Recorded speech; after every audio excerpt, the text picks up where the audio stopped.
Sophia, I think you're on mute. Great. Thank you for letting me know, because that would have been a bummer if I did the whole presentation on mute. GM, welcome. So glad that you are here. We'll get started in just a few minutes, waiting for more people to join the stream. We're live right now on X, on YouTube, and obviously, of course, here on StreamYard. So definitely come and join. Let me just confirm. Confirm it's working on X. Great. Cool. All right, we are live. We'll go ahead and jump in. Thanks everyone who is able to join us. This is the start of our series of workshops for the Global Stablecoin Hackathon, built on MiniPay with Mento local stablecoins. Tomorrow we will have another workshop on Mento, and on Friday we'll have another workshop on Portal. So this is the start of the week. All of these will be recorded, and the links will be shared, so you can find them again in case you need any of this information. All right, just as a little recap, in case you're new here, we are currently doing the build a MiniPay with Mento local stablecoins, the global stablecoin hackathon. This is our first iteration of this, and there's $25,000 in prizes.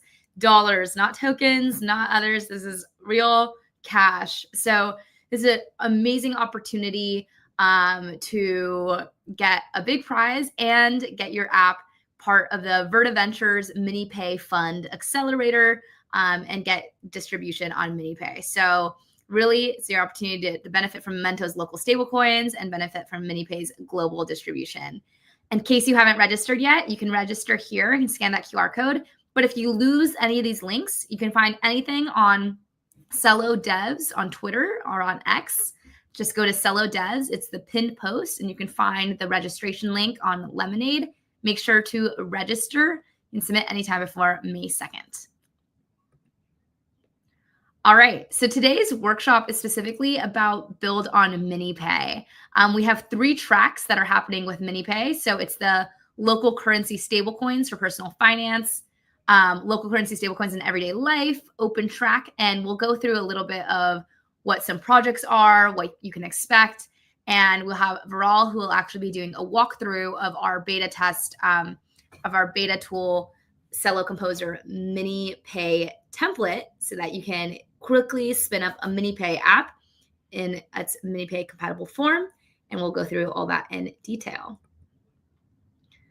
All right, we shared this last week, but I just wanted to share it again in case people want a few examples of what to build for the different tracks. Obviously, the open track is open, so feel free to surprise us. But for the other 2 tracks, the using local currency stablecoins and the local currency stablecoins in everyday life. So for personal finance, this could be anything finance related. So maybe that's cross-border payments, remittances, low currency, borrow, lending yield, inflation protection, swapping. So it's a lot more DeFi, personal finance type of stuff. The local currency stablecoins in everyday life, that's one that we're really trying, that we'll talk more about here.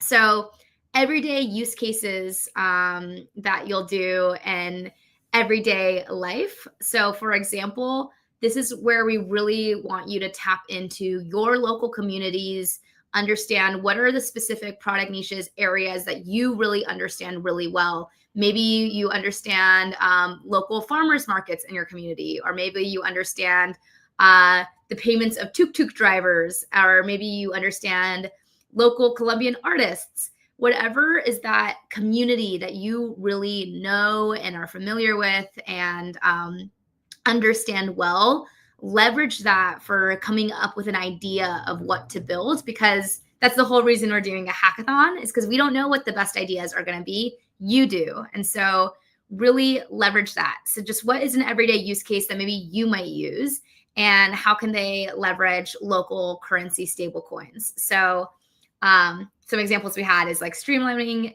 CCAS payments for tuk-tuk drivers in Kenya, or supporting local Colombian artists by paying for NFTs with CCOP. So different things like that. Here's some other tips just for what to build.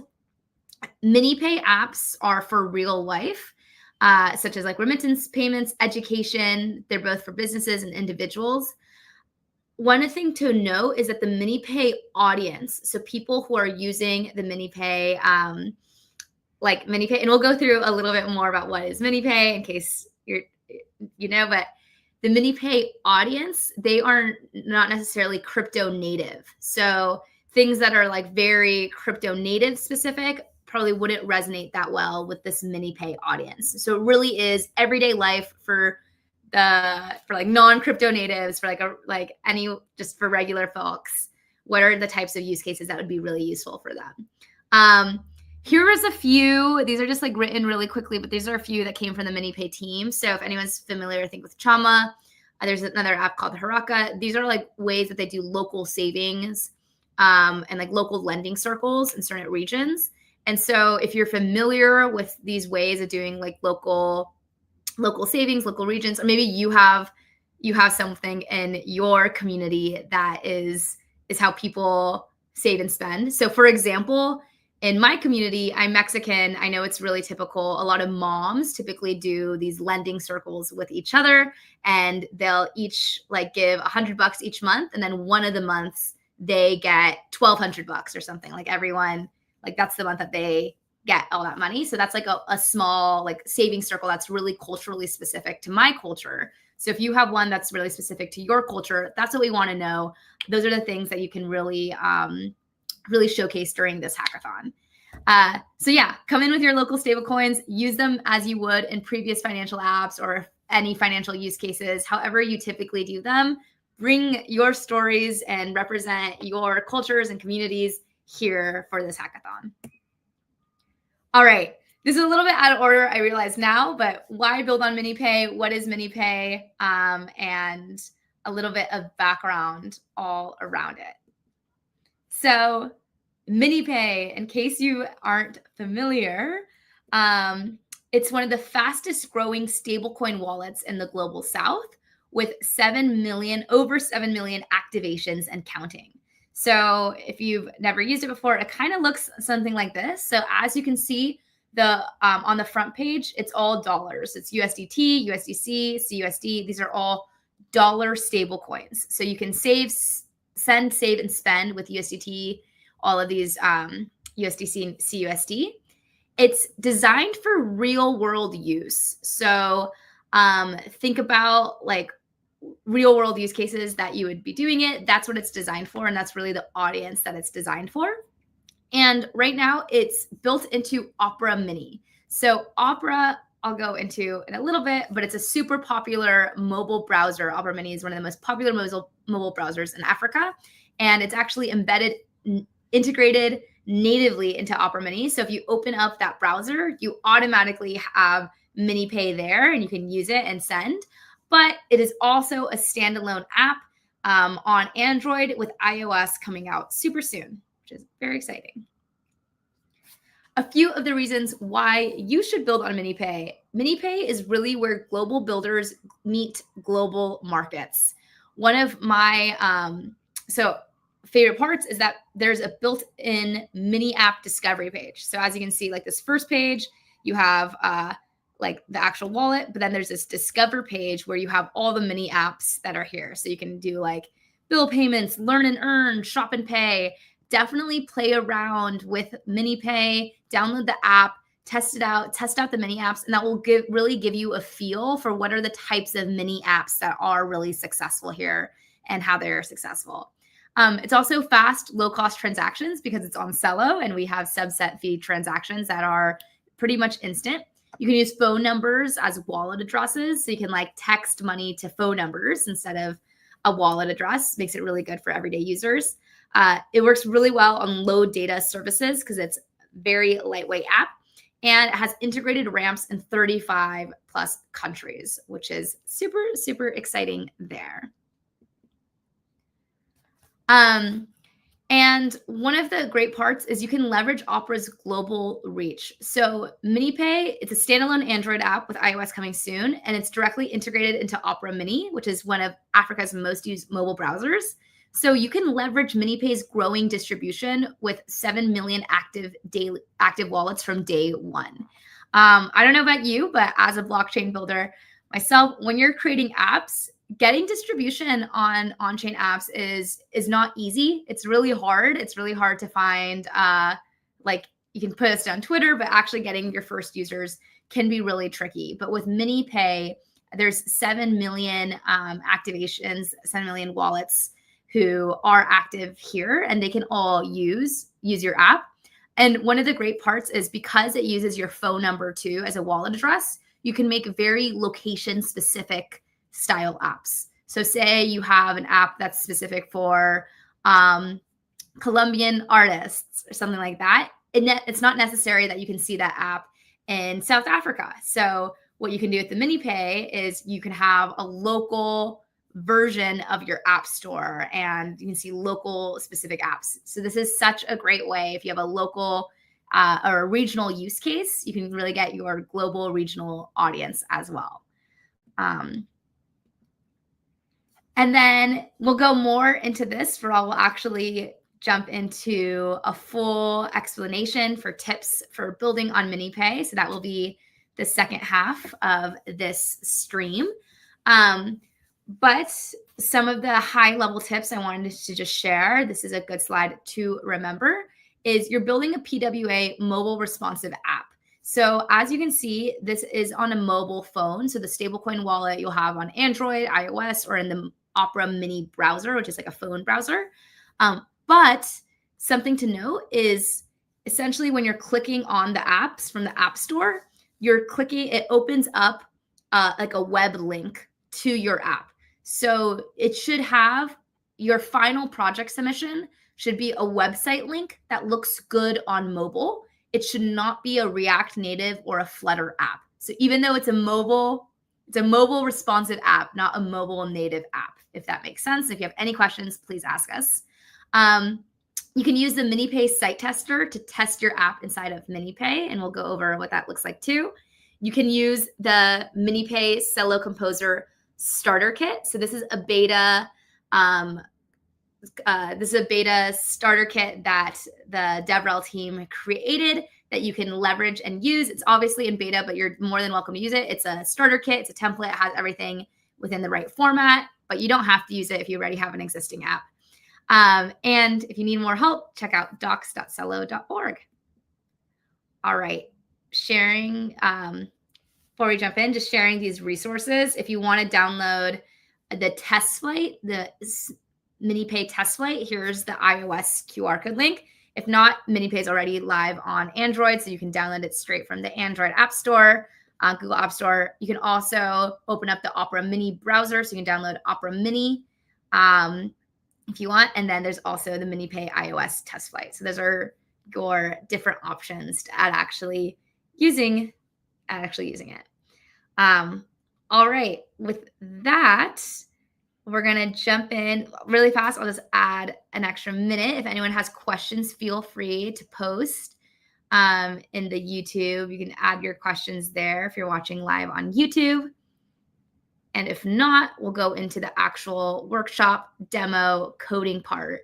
And so you can code alongside if you like.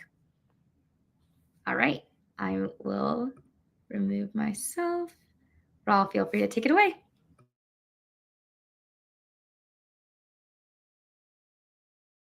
I think you're on mute, just to know. Can you share my screen, Sophia?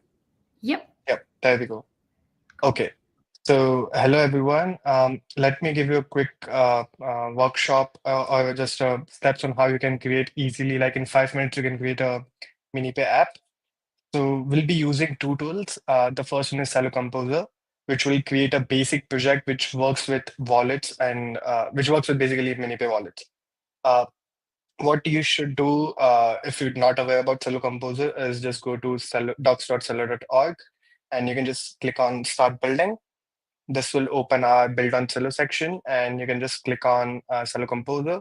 And you can find all the different ways on how you can build on Cello. Let's go to Cello Composer and you can find the command here.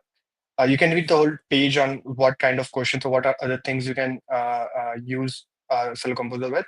Let's just copy this command and we can open up a terminal. I have this folder which is empty folder. Let's run this. And it'll ask me for my project name. So let's do demo build with MiniPay. It'll ask me, do I want to use hard hat? If you say yes, it will add hard hat in your project. So let's do it. It's asking, do I want to use a template? So this is where you say yes. If you say no, it will create a basic seller project. But if you say yes, it'll ask you which template you want to use. And we support multiple templates. We can choose MiniPay here. The project owner can be just your GitHub name. And yeah, it will create a project for you. So the first thing after creating a project is I can do ls and c. It has created a directory for me. So I can go into this directory from the terminal and I can open my code editor. So I've opened the project, but before going forward, let's see, there are some helpful context that it gives. So it's suggesting to create a env file from the template inside React app, and then we can run the installations. One thing to note about the template, it's a mono repo. So we have docs. Since we selected hard hat, it has hard hat, and it has a React application, which is at the actual MiniPay application. So yeah, inside the React app, you can see there is env template, which is asking for wallet connect project ID. Now it's reown. So you can just search on Google reown or web connect wallet connect, and you can create an account and you can get a free project ID. But you don't have to, because in this project we have by default added a wallet connect. So if you're just trying it out, you don't have to provide it. In this demo, I'll not create a env file, and let's just see how it works. So it's telling me to go into this directory and then run yarn install. So let's copy the project and we'll go into this directory.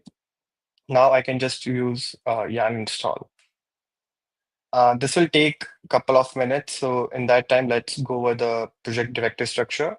If you go into docs, we have two docs here. The first one is deployment guides. This will help you understand how to deploy your project on Vercel in just 30 seconds. So just follow this, install the Vercel, log in with your GitHub account. You have just make sure that your project is live on GitHub, and that's all. All you have to do is just follow a couple of commands, and your project will be live on a link, something like this. So yeah, this is the deployment guide you can follow. And we also have a UI component guide where you can use ShedCN, which is a very famous UI library, which will give you common components like button. It can give you buttons. It can give you inputs, cards. So go to the ShedCN documentation to see what components they provide. It's very extensible and very big UI library. So yeah, we recommend using ShedCN for your normal UI components. And for your Web3 components, we have Cello Composer Kit, which I'll give you. It's still in a very early beta, but I'll give you a demo at the end on how you can add Composer Kit, which has a lot of UI components for specific Web3, like NFT components, swap components, and stuff, which you can add it in your project. So it saves you time for development. So yeah, I can see that it has completed. The next command that I need to run is just yarn dev. So just two commands, yarn install and yarn dev should be good. So it says that my project is live here. And let's see. So when you're opening it for the first time, it will compile the project and it has compiled. Okay. So yeah, the moment it opens, you can see that it has a connect wallet button. I can click on connect wallet and I can quickly log in. And yeah, it shows my wallet and I can just connect it. So it will show me all my balances and stuff. On top of that, you can just follow the document on, you can just follow the README on the project, or you can go to Cello Composer on Google. You can find the link on the GitHub and you can just follow the README section on what are the tools it provides, what are the technologies and packages it's using underneath. You just quickly understand what it offers and then build on top of it. So this is a basic project which will give you how you can run it on your browser. But if you want to run it on your actual MiniPay app. I'll quickly show you a demo. I have my phone here. So I'll open MiniPay inside my phone. This is actual MiniPay application. If you're opening this for the first time, you need to go into your top left, go into your account, and then if you scroll down, you can see developer settings. If you don't see the developer settings, you can click on about and then click the version icon a bunch of times, and it will turn on the developer settings. Once you open it, you'll see the first command is load test pages. So this allows you to basically open any link inside MiniPay. This is only for developers. So yeah, you can open this, and since our project is running on localhost, if you put in localhost here, it won't work.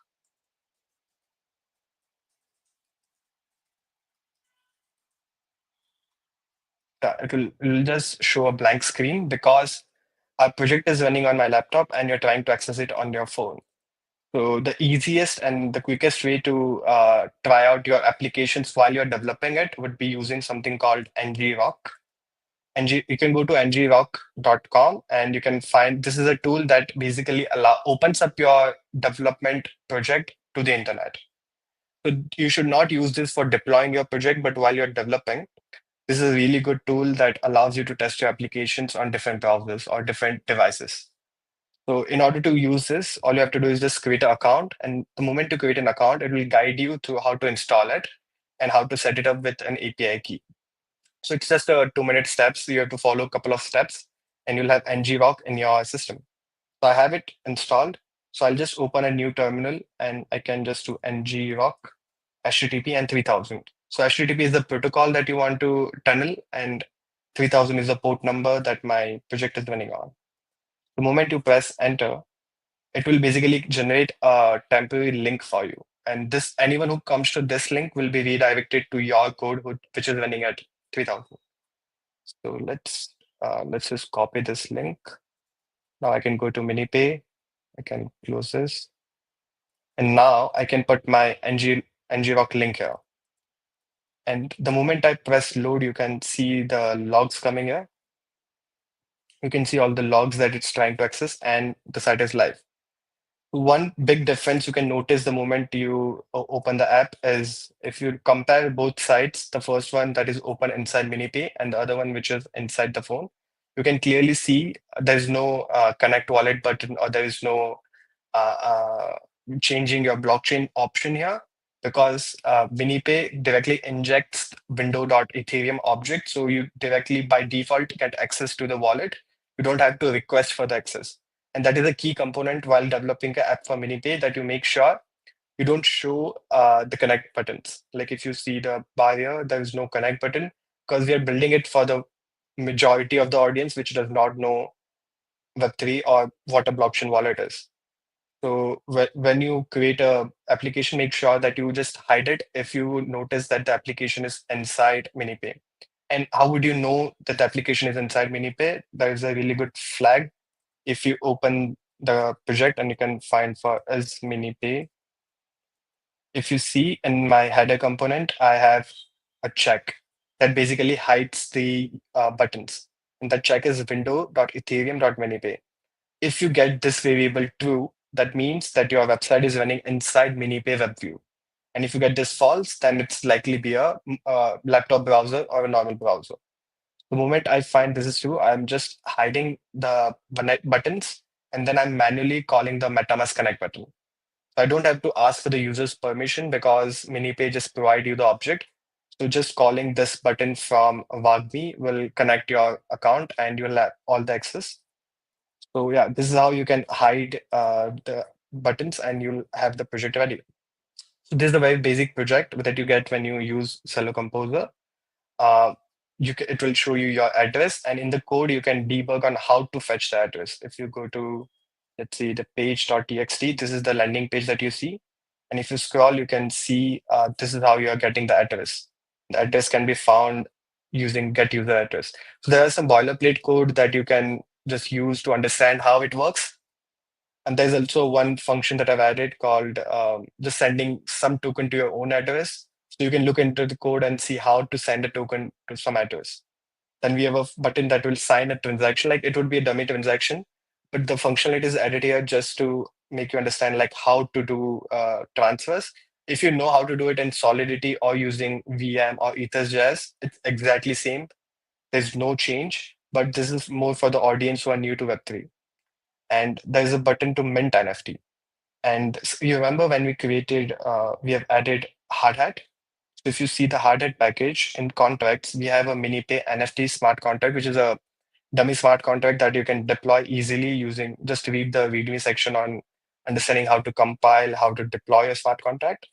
And then you can just deploy this on a testnet or a mainnet. And then you'll get a contract address that you can use with this mint your NFT button, and it will actually mint your NFT and it will actually display all the NFTs here. That is what Cello Composer offers by default. But let's say you want to build swap on top of it, or let's say you want to build some sorts of NFT functionality, or you want to build a payments gateway. All these are some things that takes your time. So what we have to solve this is something called Composer Kit. It's still in alpha or beta version, I would say. So you can find it here, composerkit.versal.app. And if you use this, we will really love to know your feedback and review on how it works. You can directly DM me. So what this offers basically is a lot of UI components. The first UI component is address. Like it will show the address in a beautiful way, and when you click the address, it will just copy the address in your clipboard. Next, we have balance, which will select a particular token, and then you paste in the address, it will show you the balance of that particular token. We have identity, we have NFTs, we have payments. So in payments, it will give you a button, and the moment you click the button, it will show you a model that will confirm the transaction, give some metadata, and the moment you click this, it will actually trigger a Web3 transaction. And if you want to know how this works, you can just click on app.txt. You can see it's importing some components, and then it's using it like this. Like there's a payment component which accepts the amount that you want to transfer. It chooses the chain. It also offers webhooks. Sorry, the return hooks. So the moment transaction is done, if you want to like change your UI, you can put your code here. If there's something breaking, you can show the error message to the user using this callback. And this takes the recipient address and the token address. And the moment you call this function using the button, which is provided inside the payment dialog, it will actually trigger the transaction. We have swap UI, which is basically which will give you a UI that you can use to integrate any kind of swapping mechanism. So you can integrate this UI with, let's say, Uniswap or Ubeswap, and you can allow your user to do a swap. And this also comes up with a bunch of functionalities where you can preload your swappable tokens. And then this is just 5 lines of code that will give you all the functionalities you want for swapping. Then we have transaction that will basically send a transaction and then give you a real-time status of the transaction. And this is also very easy. Like you just create an object of transaction, and in the transaction, it accepts ABI that which function you want to call on a smart contract. It'll ask for the address of the smart contract. It will ask you for some arguments that are needed in that ABI and just the function name. So these are the 4 basic things that you provide. And on click of that button, the actual Web3 transaction will be triggered. And we also expose a status component that will show the status of the transaction in real time. Is it being sent? Is it being approved? Is it being mined right now? And if there's an error, it will show the error in this component. And these components are pretty extensible. So you can add your UI components, like you can add Tailwind. This whole component is built on Tailwind. So you can easily customize the UI by adding more components like class name here, and you can customize how this status looks. Then we have token select, which is a very basic drop down, which will accept a list of tokens, and then it will give you a way to select the tokens. And it also exposes callbacks. If you see, we have callbacks here, which will allow you to do some actions, and you can read the documentation on the same page. And we also have wallet, which is a really beautiful and a minimal button that will allow you to connect your wallets. So let's say the moment you connect it, it will show you a really good UI. This is not needed for MiniPay, but if you're building something else, all these components are very relevant. Let's try and integrate it inside our Cello Composer project. Okay. If you go to the installation guide, it's really simple, just one line command. We are using yarn, so I'll just copy this command, go to my terminal. This is where we have it running. I'll close it. And you remember that you need to be into the React app and then install this package.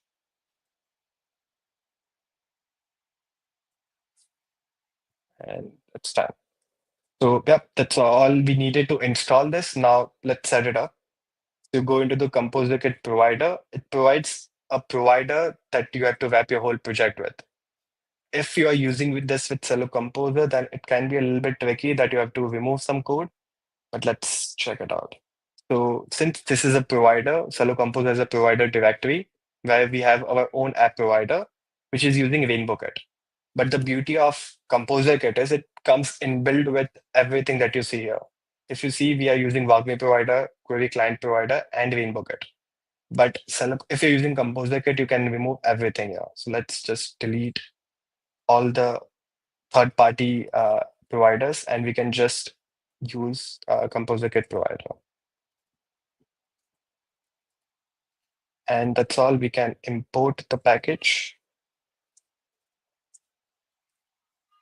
And if you can see it's giving an error. This is something that is, we just realized this today. But if you want to fix this, the project will run, but if you don't want to see the error, you can go into the TS configuration of the React application. And all you need to do is module resolution to bundler. And the moment you do the bundler configuration, it will go. Yeah. This was just a linting error that can be easily fixed by changing this to bundler.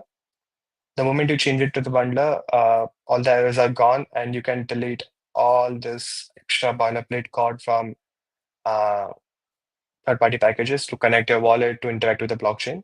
It will just be available. And yeah, all you need to do is just wrap your project or the whole component with this provider.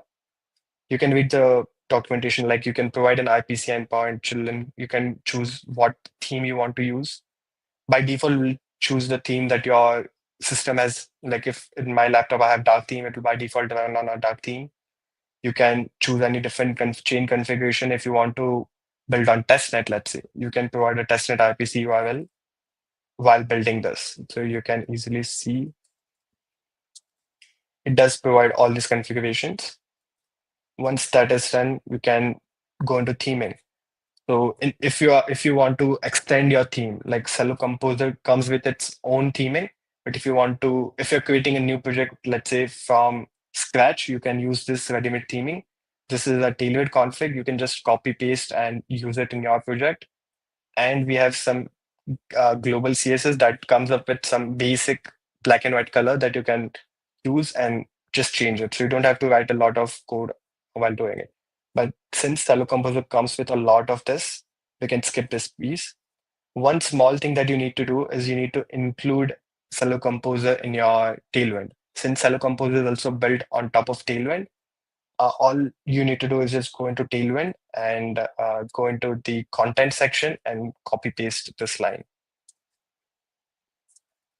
And one small debugging help I can give you is you need to change the node module location, because since this is a monorepo, all the node modules are hoisted at the top and not inside React app. If you're building a project which is from scratch, which is not a monorepo, it's just a one front-end application, adding this would work.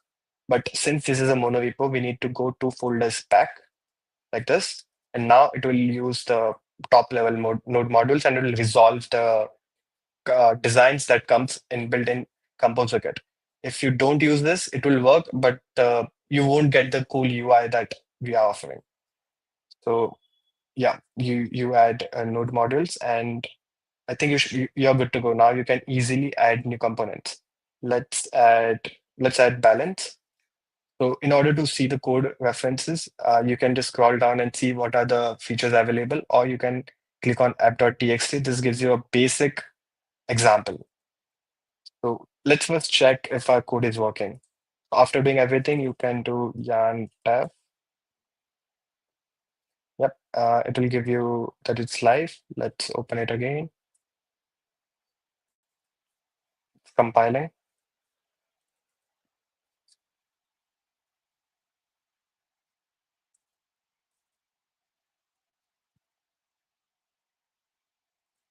Hmm. It's taking more time, but yeah, this is a one-time thing because next phase usually compiles the whole project and then it caches it.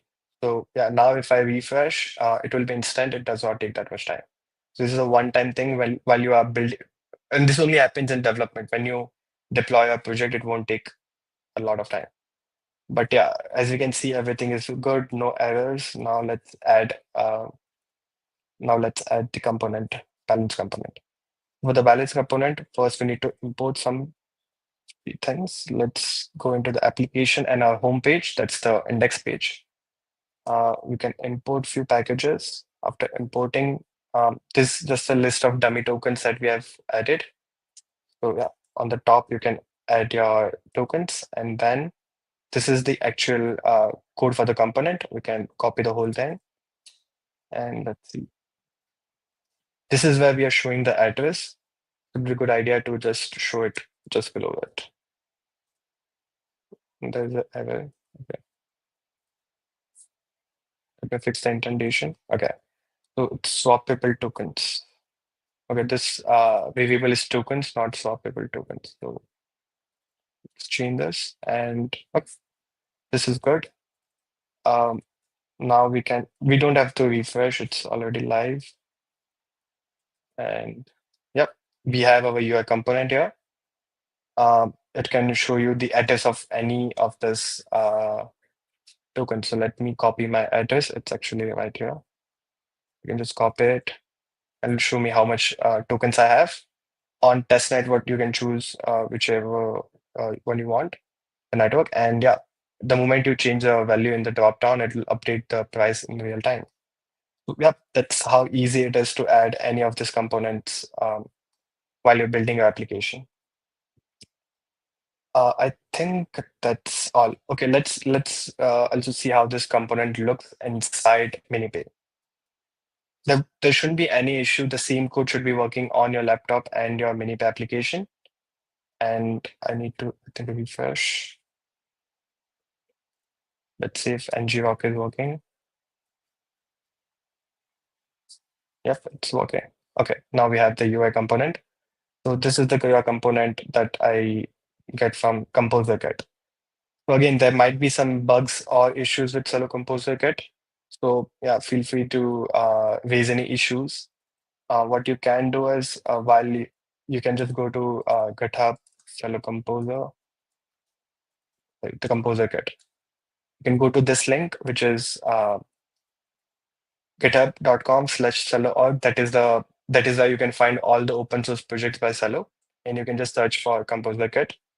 And what you can do is go to the issues section and create more issues uh, if you find anything wrong while implementing it. And yeah, and since this is an open source project, feel free to give it a pull request. I'll give you some more context. So Composer Kit is built using storybooks.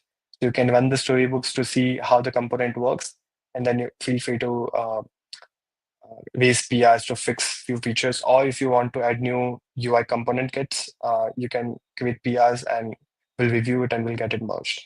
Or if you find any issues in the documentation, this is an generated documentation that you can contribute towards.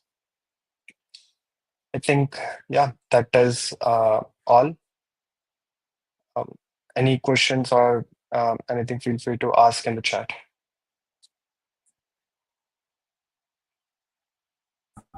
I see we have one question, or actually a few. Could you show the swap? I missed it. Did you? Yes, so Swap is a UI component only. We are still working on implementing it with Uniswap. So Swap is just a UI component. I can show you again.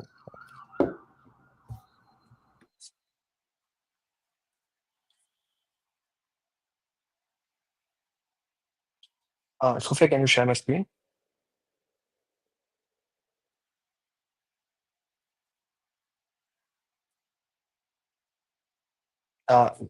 My screen is not visible, I think. Yeah, there we go. Okay. So in Swap, this is a very basic just UI component, but we offer a lot of functionalities that you can extend on. If you're using toggle and swap tokens, we offer callbacks in each of these components that you can look into, and you can use those callbacks to basically implement your own logic. But we are working on implementing Uniswap smart contract features in this. But for now, it's just swappable tokens and then this UI component. And you can select drop downs and you can toggle the components. It does work with your wallet, so it will see how much tokens you have, and the moment you click, it will pre-fill your max tokens in your wallet. And but it does not have the feature right now to actually calculate how much you'll receive since it's not integrated with Uniswap or any kind of swap right now. Yeah, hope this answers your question. And yeah, definitely agree. These components are very, very useful. You know, the original is building that all out from scratch, but now you can just plug and play with these components. Are they included in Scout Game? I believe so. Yes, right? Yeah. Yeah, so I'm pretty sure Composer Kit was actually built during Scout Game by our open source developer community. So those are still, it's an open source project that was built through Scout Game. So that should still be in there. And the other question, where is Lena? I know we all missed her. She is around. She's still here, just not on this current workshop, but she'll be in future ones. So no worries there. All right. If we have no more questions, I just wanted to share a few last things. Please make sure that you join this Telegram. Here we can help. Oh yeah, Lena's Lena's in the live stream here, so she just sent us hearts. But definitely join the Telegram, and this is the best way to get help on any questions you might have. Anything that comes up, if you lose any links, we can support you in this Telegram. So that's the best way to stay in contact with us throughout the hackathon. And then finally, I'm going to just keep this slide one more time in case you missed it. Make sure you sign up and register for the hackathon. You can find the link on Cello Dev's Twitter. It's the pinned post in case you miss it, but definitely make sure to register for the hackathon if you haven't already. And that's all from us. All right. Thanks so much, everyone, for attending the workshop. We're so excited to see your projects. And because of all your project submissions are on Karma Gap, we can look at your projects and support you before the actual submission is due. So we're so happy to give you feedback, check in, and see how it's going all throughout. So yeah, thanks so much for joining. Thank you. Bye-bye.